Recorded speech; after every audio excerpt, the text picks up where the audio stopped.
তার প্রতি উত্তরে নেতাজি কি বলেছিলেন জানেন? বলেছিলেন, কে বলেছে আমি খালি হাতে ফিরছি?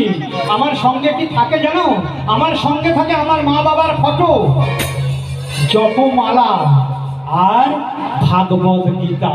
এই তিনটি জিনিস যার সঙ্গে একসঙ্গে থাকে, সে একটা দেশ কেন গোটা সাম্রাজ্যকে বহন করার ক্ষমতা রাখে।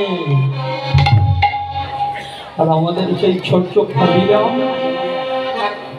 আমাদের সেই ছোট্ট ক্ষুদিরাম তিনি কি বললেন গীতা নিয়ে জানেন?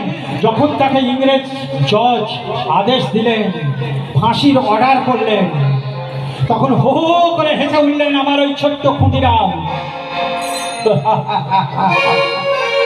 জজ স্তম্ভিত হয়ে গেল।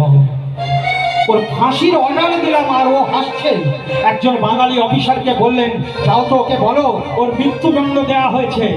একজন বাঙালি অফিসার গিয়ে ক্ষুদিরামকে বোঝাচ্ছে তোমার মৃত্যুদণ্ড দেওয়া হয়েছে আর তুমি হাসছো। তিনি তখন আরো জোরে অট্ট হাসি হেসে উঠলেন, তোমাদের জজ মূর্খ।